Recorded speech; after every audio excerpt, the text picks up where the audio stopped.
Welcome to another episode of Game Boy Roulette, where we take a look at randomly chosen games from the Game Boy library. Taz-Mania 2. Hey, that sounds familiar. I won't lie, of all the characters out there who I expected to appear 3 times on Game Boy Roulette, Taz was certainly not near the top. Seriously, there are only 3 Taz games on the Game Boy, and with this episode we've hit all 3 of them.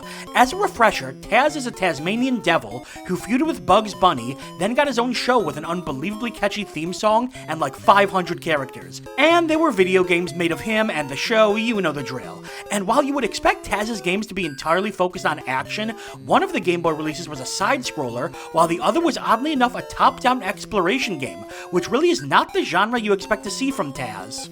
But what's more interesting about this game is the creators. The game was developed by Beam Software and published by THQ. That in and of itself isn't a big deal, they were both quite prolific, but in the context of the rest of Taz's games, it's kinda crazy how many companies got their hands on the ferocious little fuzzball. Atari, Blitz Games, Sega, Sunsoft, Infogrames, THQ, Visual Concepts. In fact, all the Looney Tunes have just been passed around from developer to developer, publisher to publisher over the years. It's kinda just how things worked back then for licensed titles. They were all up for grabs, so very few remained with one company for very long before another company wanted to take a crack at them. Well, unless you were part of the Disney Capcom group, but those were so good they were kinda in their own tier. But back to the game, the box art, well, we've looked at before. Last time I made a mistake and I looked at this box art instead of the original Taz-Mania's, so we've already covered this one. That said, it still looks wonderful. God, I cannot wait for Taz to ride a minecart. How does the third and final Taz game on the Game Boy hold up? Join me down under for Taz-Mania 2. Ah, the classic covered in text opening screen. A Beam Software production. Taz-Mania... Oh! Voice clips of Taz, kinda. Anyway, Taz-Mania 2. Oh, it's Bull Gator and Axel. This feels like it's gonna be a very long cutscene, so let's play. Oh, hey, I already have the high score. This is a very boring title screen. Yes, although I've never seen one play golf before. Oh, so the gimmick... Oh, no. So the gimmick is gonna be rescue your family. Oh, no!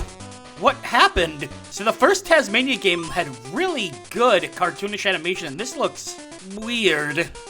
Oh, this feels like a massive downgrade already. In terms of how the game looks, anyway. Standard platforming controls. A to jump. B to spin. Looks like I have limited spin. Oh, hey. What the? That's the most depressing pause sound I've ever heard. Ah, yes. Just as you would expect. Turtles make you jump higher. What? Oh, you have to dash through the enemies. So, control-wise, it's definitely solid. But, like, look at this animation. Look at Taz. He just looks wrong. What'd I do? What? Oh, was that dynamite? Damn it. Of course there's dynamite in a Looney Tunes game. Okay, so how do I gain back energy? I know the graphics are kind of throwing me out of the game. Taz just looks so odd. There's not much detail in anything. Both the other games looked way better than this. Oh no, Taz is dead. It finally happened. Do I get my energy back? Damn it.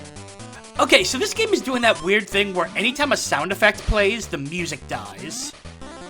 Which always, I don't know, takes me out of it. Oh, okay, that thing gave me a little bit of energy. But just a little bit. Can't have too much energy, otherwise the game might be fun. I said that, but the game's fine, so far. Well, kinda. There we go, full restore. Damn it! So, the last Taz-Mania game was just as much a generic platformer as this one. I've done that every single time.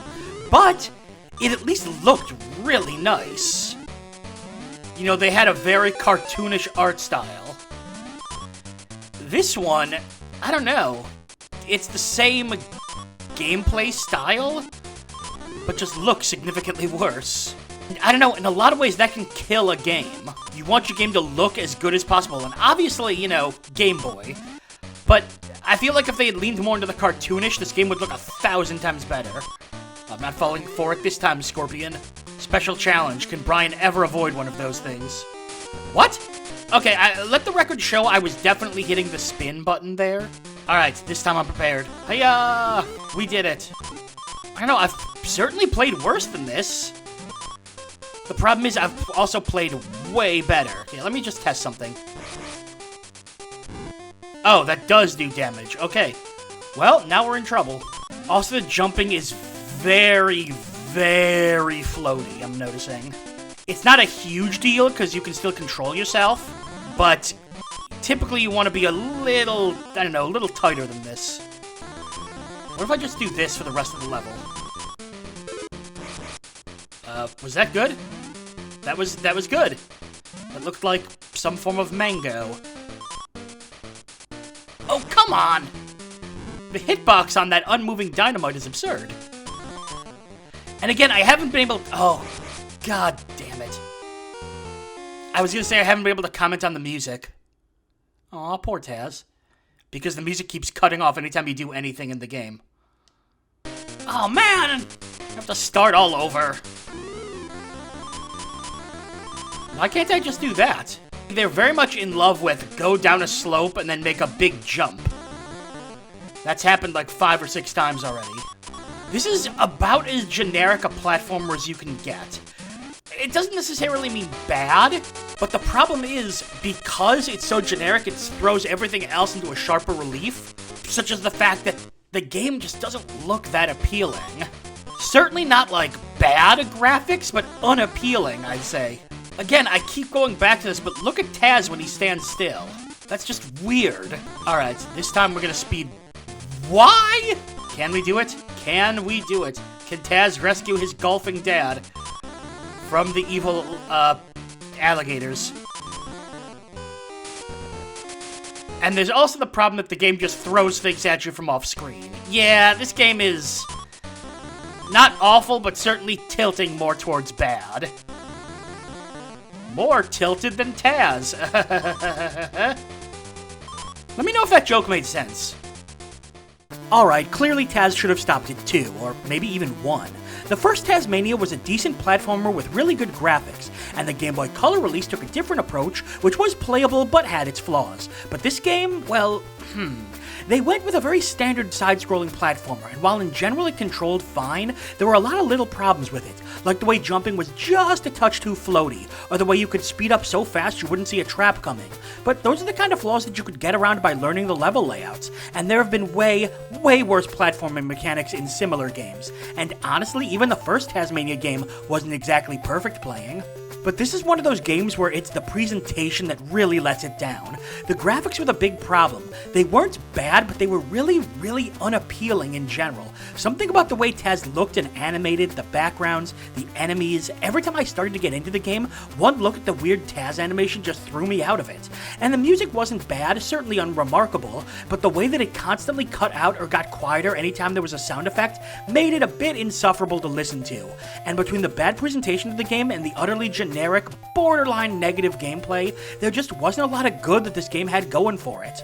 This is a great example of a game ruined by its more superficial elements, but even if it had looked and sounded good, I don't think it would have saved it that much, because at the end of the day, it's just another platformer game on a system full of them.